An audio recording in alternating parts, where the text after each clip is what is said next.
سلام السلام والحب إلى كل متابعين رواية الجائحة. شكرا على وفائكم وعلى تشجيعاتكم التي تجعلنا نتقدم إلى الأمام. التحق سي الحسين قهرا على زوجته إلى دار البقاء، تاركا هو الآخر أطفاله كومة لحم. وكانت آخر كلماته لابنه الهادي: خذ ولدي الشكارة واهبط للرباط.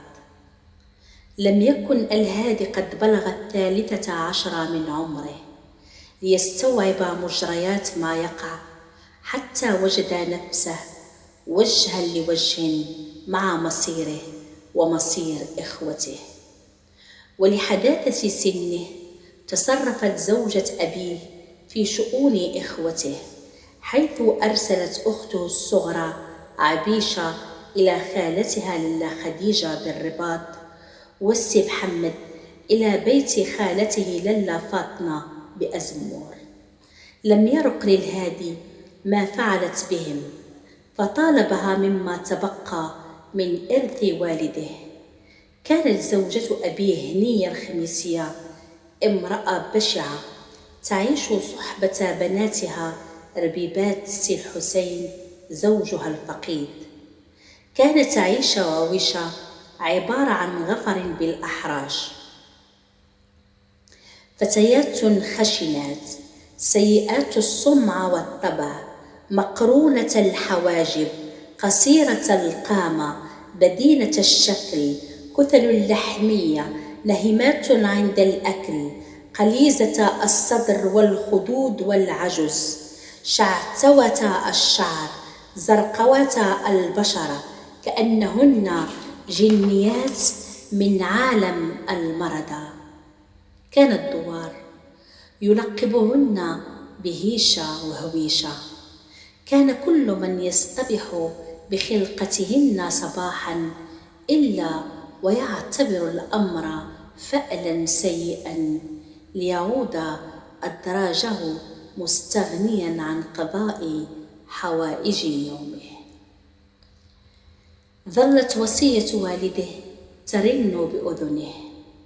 لم يكن سي الهادي ولد تلمساني يعي حجم تلك الكلمات، ولم يكن يعرف كيف عليه أن يتصرف مع زوجة أبيه، إلا أنه كان نبيها وحذقا ليبلغ مبتغاه. استيقظ ذات صباح باكرا، كان عازما على أمر ما. اصطحب البقرة الصفراء التي لا شية فيها كبقرة بني إسرائيل. كان يجرها بظلمة الليل وتحت ضوء القمر أمام خطاف الليل والبوم إلى سوق سيدي بن نور. لم يكن الهادي متيقنا أنه يسلك الطريق الصحيح الذي سيوصله إلى السوق. أدميت قدماه من رقصه الأشواك، كونه يمشي حافيا، وعندما يشتد به الجوع يقتلع حشائش الأرض من كريمبوش وحميضة والتين الشوكي، يأكلهم ليجد القوة اللازمة لمتابعة المسير. كان الجوع قاسيا والسنوات عجاف، والتشبث بشظف العيش صعبا، ومع ذلك لم تغادر مسامعه وصية أبيه: خذ ولدي الشكارة واهبط للرباط. تساءل كثيرا عن الرباط ومحتوى الشكارة، ولماذا يتوجه شمالا وليس جنوبا. كان وبقرته يرفسان الأرض رفسا، بقرة بارزة الأضلاع والحوض والقرون، جلدها ملتصق بعظمها من الجوع، تكاد تسقط فيرفع رأسها عاليا. لم يرد لبقرته الاستسلام. وصل السوق مع إشراقة الشمس الأولى. كان السوق مكتظاً والغبار يحجب الرؤية. أحس بأن الجميع يحملقون به وببقرته الصفراء. التف حوله الشناقة، منهم من يتفحصها ومنهم من يقوم بإلهائه.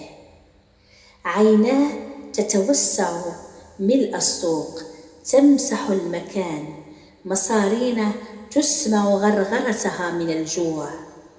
أخيراً استطاع أن يقبض ثمناً مناسباً من كساب ميسور، ريال و2 رباعيات. كان فرحاً بالمبلغ الذي تقاضاه. فجأة قرر الرحيل إلى مدينة الرباط.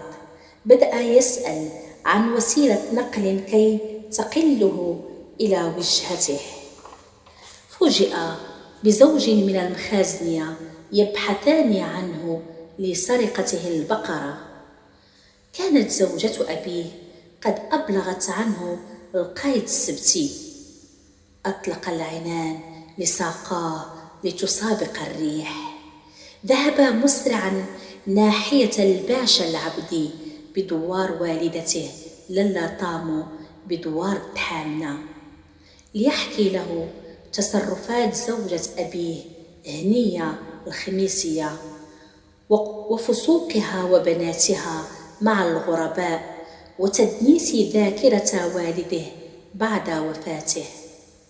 أرسل الباشا العبدي للقائد السبتي مرسولا يطلب منه حضور هنية الخميسية بين يديه، ليقوم بعد ذلك بحبسها أسبوعا كاملا ويصدر أوامره للفتى الذي ثكل والداه للاحتفاظ بالمبلغ الذي جمعه من بيع البقرة. قرر السلهادي للالتحاق بالرباط وهو لا يعلم كيف سيكون مصيره في بيئة لا يعلم عنها شيئا.